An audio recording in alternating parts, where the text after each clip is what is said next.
So it's that time of year again, October, which for most artists for a long time has meant Inktober, where we take daily prompts and make a drawing out of those prompts with nothing but a word. This time I wanted to do things a little bit different. Inktober has had a bit of controversy this year, resulting in a lot of alternate prompts.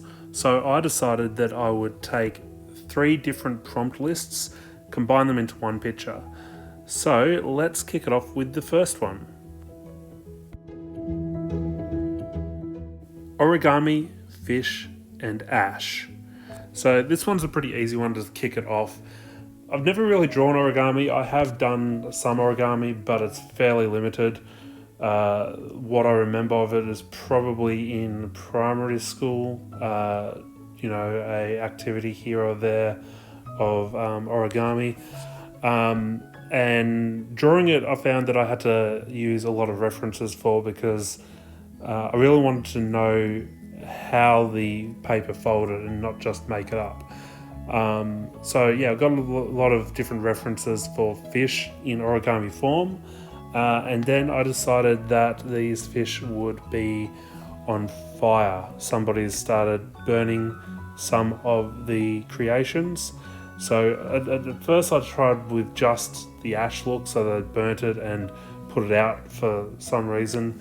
But then I decided that I did want the fire there as well, just to add to the fact that it's ash, so that it's very clear that it can't be anything else. So this is the finished product, Origami Fish and Ash. Moving on to the next one, we have Wisp, Cloud and Hunter. So this one is a little bit more challenging because drawing in black and white, Wisp and Cloud, they, to me, originally very similar things. So looked up a lot of references for Wisps. Also looked up a reference for a hunter just to get that pose right. So there was a few ways that I could go with, either traditional bow and arrow hunter or somebody with a rifle. I decided to go the bow and arrow hunter. I think it fit in better with the wisps.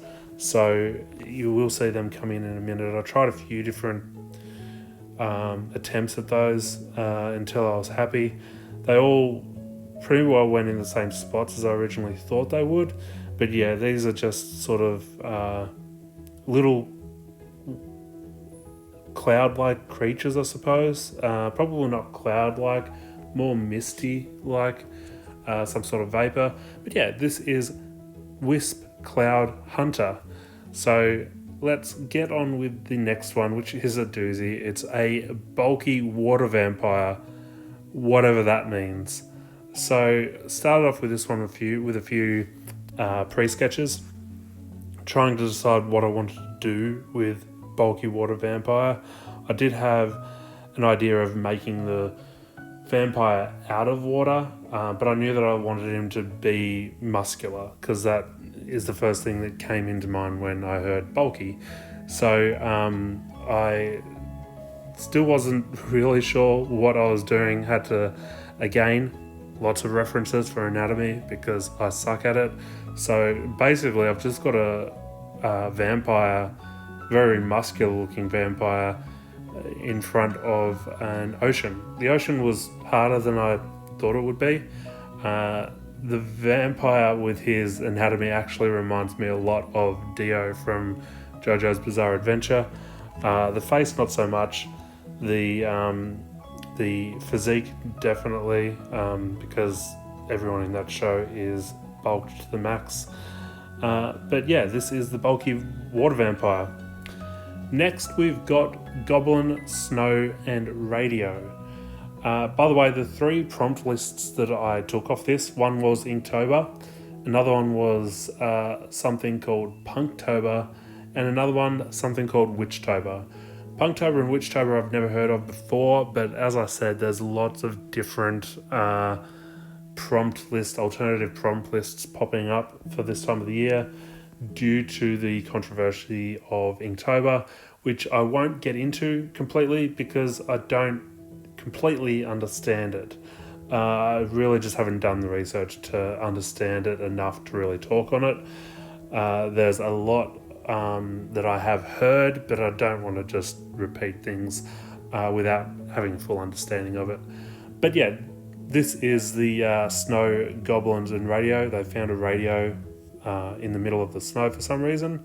Moving on, wind, clown, and blade. This one was another challenging one because drawing wind is always hard. You can only really draw the effects of wind usually because wind is kind of invisible. The clown, I've got him holding a blade in his mouth, like a kitchen knife or something.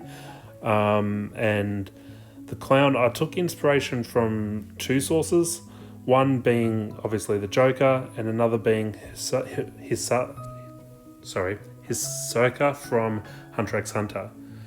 Now let's move on to the next one, which is the lightning rodent snake. So yeah, basic one here. I've basically got a snake that has captured his dinner, a mouse of some kind, and yeah, bit of lightning in the background. Pretty simple. I did want to spruce it up a little bit though. The patterning that I was doing by hand wasn't working, so I used a brush from Procreate just to give the snake a little bit of texture.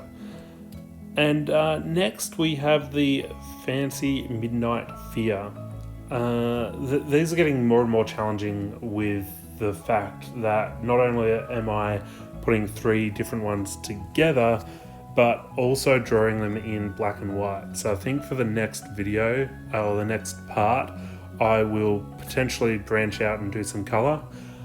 Because I'm doing 3 anyway, there's no limitation. I'm making my own rules.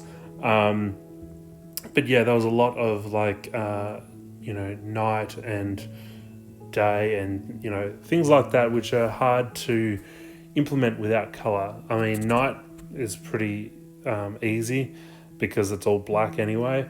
But I think for this one in particular, having the use of color could have really helped. It wouldn't, I used a lot of silhouettes in this. If I had color, I may not have used as much silhouettes. But being midnight, silhouettes definitely suits it. So yeah, let me know what you guys think. Did this one turn out good for you guys, or could color have helped? Moving on to the last one of this video. There will be more in another video, but the last one of this video is Cake, Teeth, and Twilight.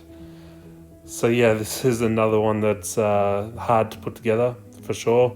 Especially being Twilight, because that one is a super hard one to depict in a black and white picture. So I've done a quick sketch of sort of a cake with some strawberries on top, and this bloke's about to dig in, I suppose. There is one slice missing. I guess he gets the rest of the cake. And for Twilight, I've depicted it by having one side night and one side day. So you've got both the sun and the moon showing. So yeah, what do you guys think? Do you think I did a good job? What have you done with this prompt? Which lists did you guys go with? I think I did an okay job, but yeah, if you did like this video, hit the thumbs up button, subscribe to my channel, and see you next time.